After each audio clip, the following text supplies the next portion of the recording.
Substitution किसको बोलते हैं? What is marginal rate of substitution? Marginal rate of substitution is the rate at which the commodity can be substituted with each other. क्या बोला है? The rate at which commodity can be substituted means there are two commodity,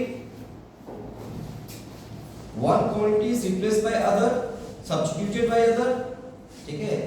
Apples and bananas, if you increase the quantity of apples you should decrease the quantity of bananas। तो ये substitution के बिना तो नहीं होगा, यानी बनाना और Apple में तुम सब्स्टिट्यूट मान रहे हो, या तो एप्पल कंज्यूम करेंगे या तो बनाना कंज्यूम करेंगे, अगर इसको कराएं तो इसको कमाना होगा।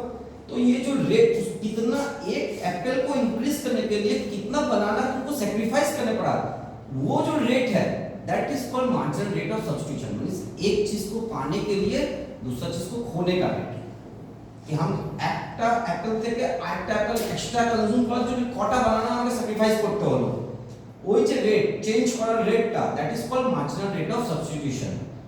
ঠিক আছে? দেখো কি করে বের হবে, এর পরে এইদিকে অ্যাপল বানানোই আছে, ঠিক আছে? AB marginal rate of substitution is equals to delta B means change in bananas by change in apples. ঠিক আছে? তো substituted with each other so that total satisfaction level of consumer remain same. Total satisfaction में कोई changes नहीं आएगा, but हम एक को इंक्रीज के दूसरा को सैक्रिफाइस करते हैं। ठीक है? व्हाई एमआरसी फॉल, तुम देखो हो इंडिफरेंट कर्व में तो ऐसा ही जा रहा है। ठीक है?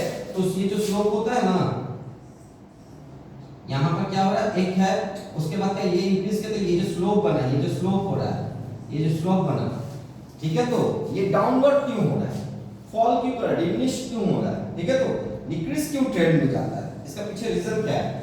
पर ऑलरेडी पढ़ चुके हैं कि एक चीज को तुम ज्यादा से ज्यादा कंज्यूम करना कर सकते हो तो नेक्स्ट के लिए तुम कम पे करना चाहती हो, तो उसको क्या बोलते हैं, marginal rate of substitution falls because of law of diminishing marginal utility. ठीक है? और रैशनल कंज्यूमर एक एक्स्ट्रा पे करने, एक एक्स्ट्रा कंज्यूम में नेक्स्ट वाला के लिए कम पे करेगा। क्यों? क्योंकि वो नेक्स्ट वाला में उसका यूटिलिटी लेवल कम जाता है, पहला वाला में जो सैटिस्फैक्शन पाता है दूसरा वाला में उसका सैटिस्फैक्शन लेवल कम जाता है, इसलिए वो कम पे करता है।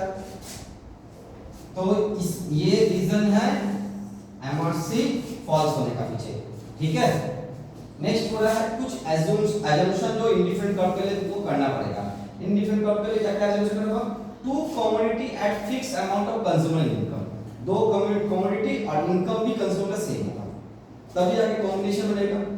Next monotonic preference, monotonic preference মানে তোমরা जो স্যাটিসফ্যাকশন লেভেল है, যে স্যাটিসফ্যাকশন ওটা লেভেল ওদিকে তুমি ফিক্স করে দিবে না, তুমি চাইছো কি তুমি আর বেশি স্যাটিসফাইড করো নিজেকে, কনজাম্পশন লেভেলটা বাড়াবে, কিন্তু তুমি যেহেতু তোমার কাছে ইনকাম এখন ফিক্সড আছে, তুমি এই কম্বিনেশন আছো, যেদিন ইনকাম ইনক্রিজ করবে তুমি কি করবে, নিজের কনজাম্পশনকে ইনক্রিজ করার চেষ্টা করবে, তাই জন্য তো হায়ার তুমি যাচ্ছ।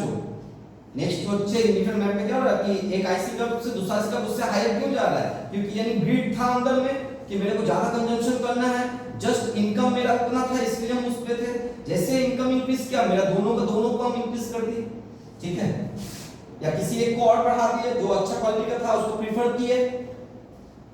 ऑर्डिनल यूटिलिटी, इसको तुमको ऑर्डिनल यूटिलिटी, ये भी हम लोग मार्जिनल यूटिलिटी का समझना है, तुमको रैंक देना पड़ेगा ना, first rank, second rank, third rank, ऐसे करके तुमको शेड देना होगा। ये तो ये एजम्पशन हम लोग किए थे, जैसे पी क्यू आर एस हम लोग जो एज्यूम किए थे वो ऑर्डिनरी है।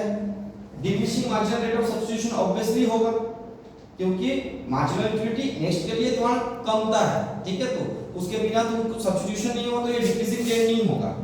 ठीक है?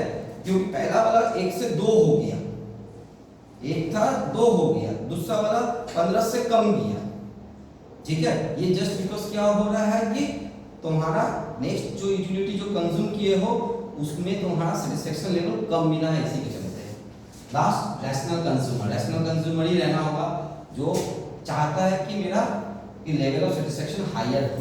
अगर इरैशनल हो गया तो तुमको नहीं खाना, दोनों ही नहीं खाना, वो नहीं सैटिस्फैक्शन बढ़ाना।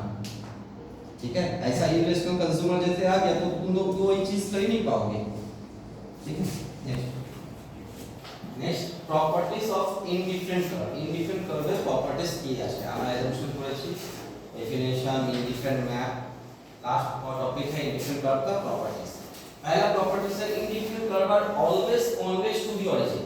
ठीक है? देखना इंडिफिनिट कर्व का स्लोप कैसा होता है? कॉन्वेक्स टू द ओरिजिन, ठीक है। अगर स्लोप ऐसा है तो कॉन्वेक्स टू द ओरिजिन, और ऐसा अगर स्लोप होता है तो कॉनकेव बोला जाता है, ठीक है। तो indefinite curve convex to the origin है। जो जिन लोग का एग्जैक्शन रीजनिंग क्वेश्चन था उन लोग से हमेशा पूछा जाएगा व्हाई, रीजन दो, या रीजन दिया है कि कौन सा रीजन करेक्ट है। उन लोग के लिए होगा रीजन हम लिख दिए because of law of marginal utility और मार्जिनल रेट ऑफ यूटिलिटी और marginal rate of substitution, marginal rate of utility या फिर मार्जिनल रेट ऑफ सब्स्टिट्यूशन, इस चलते तो हमारा कॉन्वेक्स रहता है, ठीक है।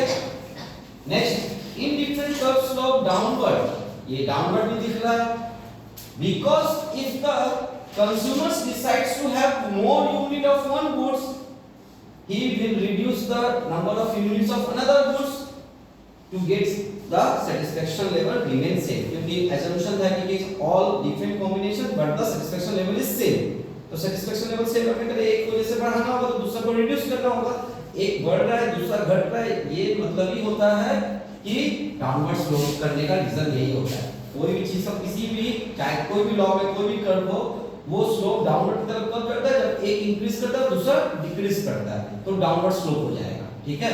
ठीक है, ऐसा ऐसा लिखा जाएगा, ये इंक्रीज किया फिर ये इंक्रीज, ये डिक्रीज किया, ये इंक्रीज किया, ये और डिक्रीज किया, ये और इंक्रीज, तो डाउनवर्ड स्लोप आ जाएगा, ठीक है। Next, higher indefinite curves represent higher satisfaction level, अभी बताए थे। हायर इंडिफिनिट कर्व क्योंकि सैटिस्फैक्शन लेवल डिफरेंट होगा तभी जाकर हायर इंडिफिनिट कर्व होगा, ठीक है।